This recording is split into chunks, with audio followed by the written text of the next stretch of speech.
Hi, friends. It's Reverend Laurie with Unity of Ocala on Saturday. Where are we? August 23rd. I'm so sorry I didn't get love notes out yesterday on Friday like I usually try to do. It's been a crazy week. Kinsley, my little 7-year-old granddaughter, got COVID, as did her uncle, and they were both terribly sick. Kinsley couldn't keep anything down. She threw up all night Thursday night. It really scared her mom. And of course, they had to go immediately into quarantine, as did everybody who had contact with them, which was me. And that was before our Wednesday class. So I sent a notice out. I tested negative Thursday night. I tested myself again this morning. I'm still negative.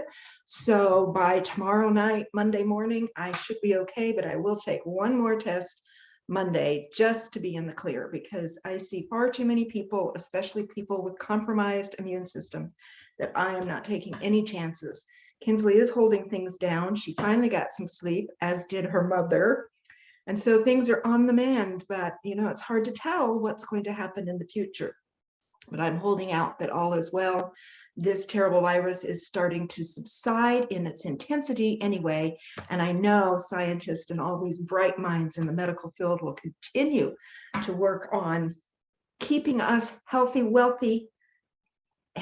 well, and well-being.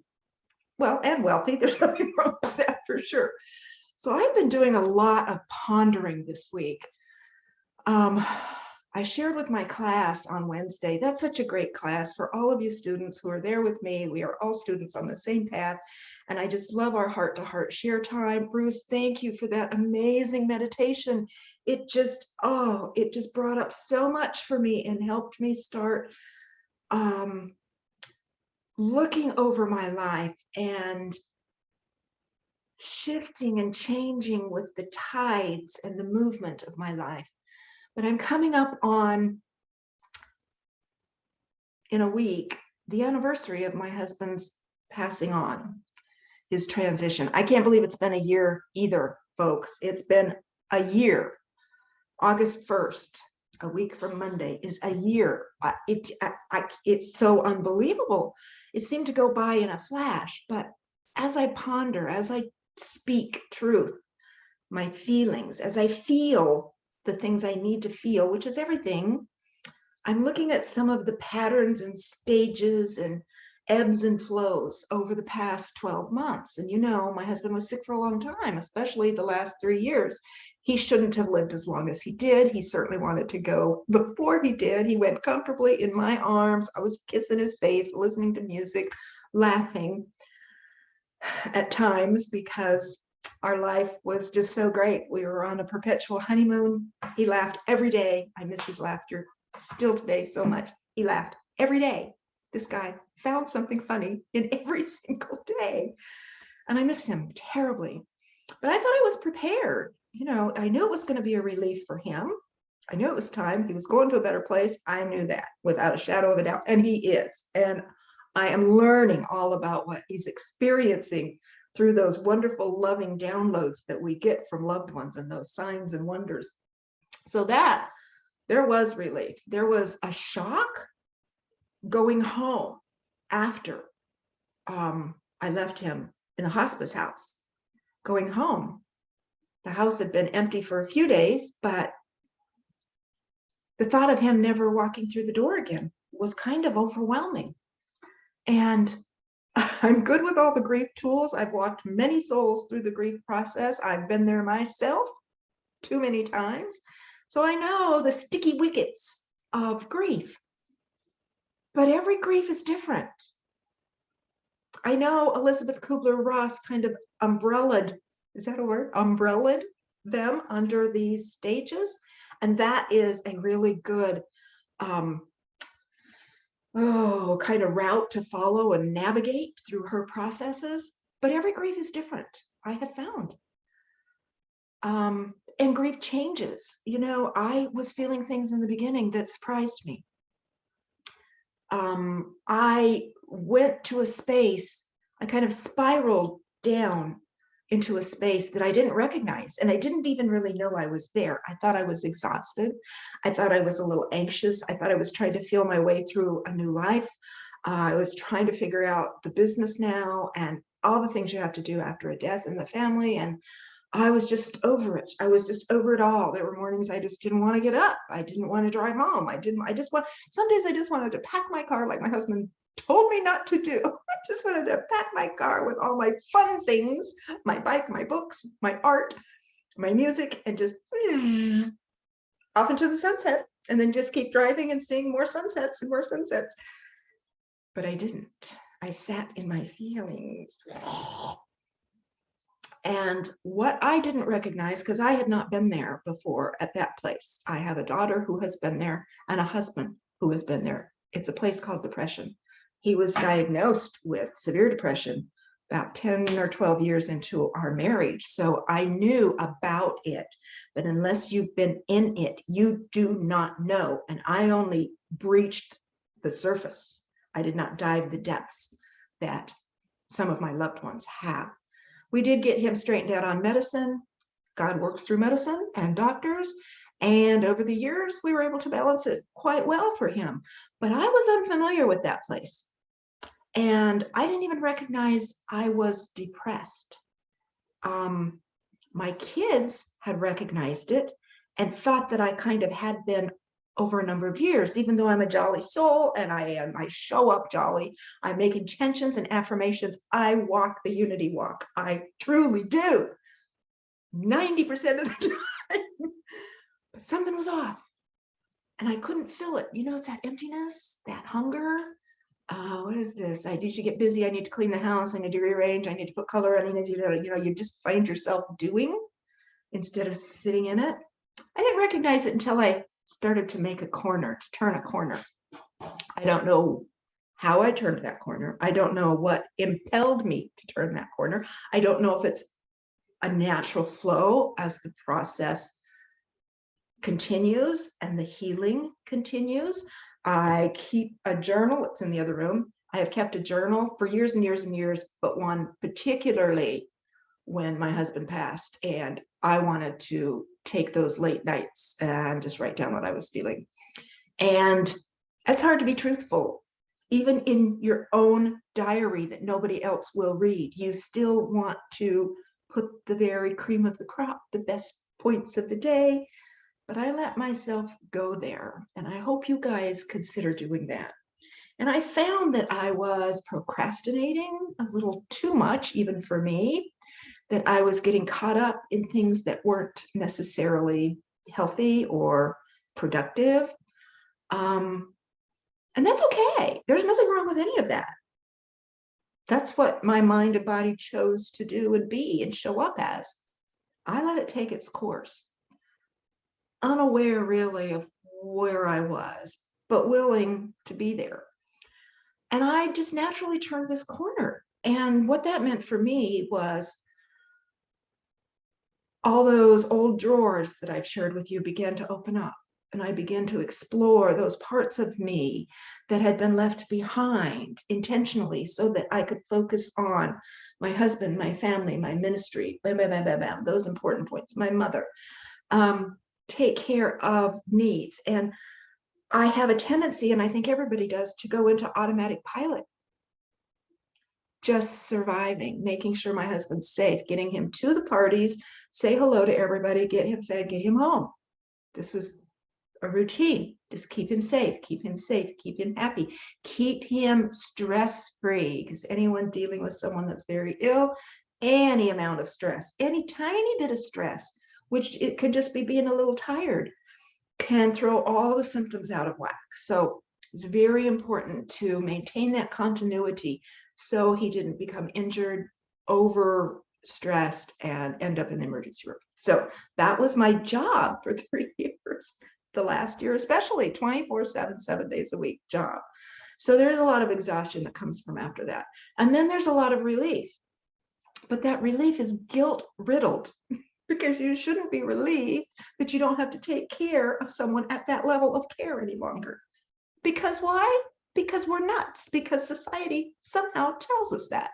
So I've really been looking at those society norms that good, wonderful meaning people try to keep us crunched into because they're crunched into those. And I remember, oh gosh, 7 or 8 months after my husband had passed, at his urging, I was thinking about online dating. I actually entered a couple of dating sites. I actually went on a few dates. I actually had conversations. I still am, actually, and having a wonderful time. Some people, nobody that I know really well, certainly not my family, because they knew how my husband felt about this. He wanted me to move forward immediately. That's not going to happen. I don't want another husband or a roommate. But I do miss male companionship. I miss that wonderful dialogue between the two energies. But I was surprised at how many people I didn't know very well were a little upset with that. I don't know why they didn't want me happy and having fun, but I knew it wasn't about me. I knew it was all about them. Oh, they didn't tell me directly. They went through the side channels. No one, of course, in my family or my immediate friend circle, because they know that it took a lot of prodding and poking of my kids and my beloved friends to get me to even that point, and had to help me fill out all the online stuff. But that's not what impelled me to turn that corner. That came after the corner. I don't know what happened. I'm trying to figure it out. I'm going through my journal, trying to figure out what was that turning point that I started waking up in the morning refreshed, energized. I hadn't started going to the gym yet, so that wasn't it. But that feeling of hope that my life does continue. There wasn't really a moment or a date or a conversation where I went, oh, my life's going to continue. It was a gradual flow of that balance point in me. Okay, we've been on this side. This is my soul singing to me. Okay, darling, you've spent time over here. You have felt it. You have to feel it to heal it. And you've come to neutral. And so then we started going over here, and I started feeling happy. I'm a happy person, so it was hard to distinguish the two of just a happy feeling and happy, hopeful, excited.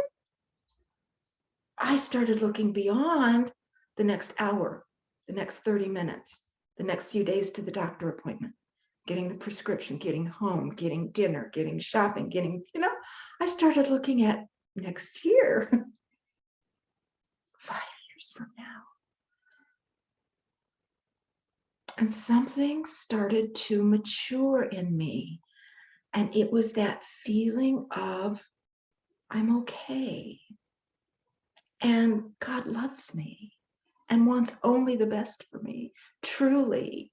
And when we start to shift into that right-minded thinking, the right thoughts become able to come through. You know what I mean? And this week, I have found myself in a different place. It's closer to that sad darkness place, that emptiness, than it is to the euphoria. But it's not a scary place or a place where I go in blinded and just try to cover it and hide from it, still plow through it. It's as if I'm bobbing in this ocean and I have no anchor and I have no oars and I have no propeller. I see no land. Debbie said it perfectly in class Wednesday. You're adrift. I'm adrift. And it's not terrifying and it's not overly sad. It's a feeling I had when I was in the 4th grade. This was the Christmas after my father was killed in the plane accident. We moved back to Utah, stayed with my grandparents to go into the 4th grade. Didn't know these kids. Or was it the 5th grade? It must have been the 5th grade. I was 9, so 4th or 5th grade. And there was this special camp just for the kids of that age. And we got to go with the shop teacher, Mr. Baggs, which was great fun.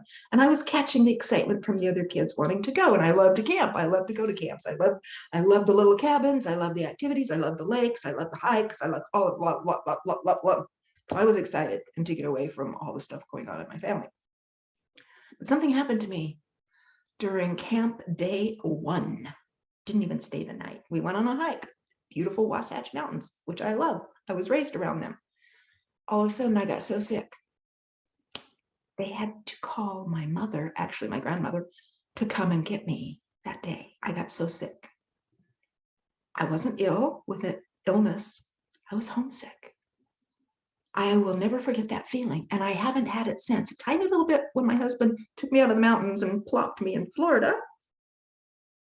I got lost all the time because there were no mountains to guide me. A little bit then, but nothing like the 4th grade. Nothing like that camp. That's the feeling I'm having. My class identified it for me. Thank you, classmates. I love Wednesday classes. As there's no place like home, and I have lost my idea of home.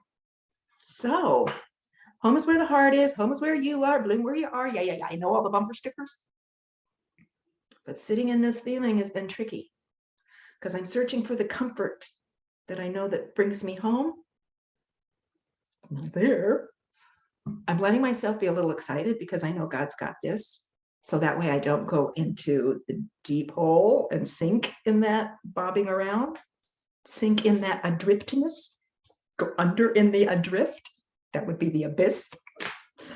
I'm just sitting in it. Not forcing it, not going to fill it, not going to run from it.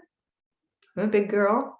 I'm going to put on my big girl peonies and sit through the drifting. Sit with me. Don't listen to society. Don't let people tell you what you should and shouldn't do. Of course, I never have, really and truly. I never have. I listen more to my husband than anybody because he was always right.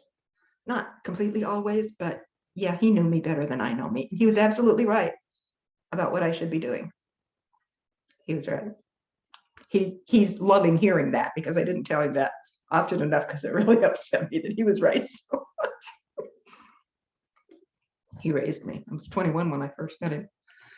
So I'm sitting in that this week as we approach that number of first year. I'm just going to drift. I'm going to be okay with it. God's got me. My sweetheart's got me.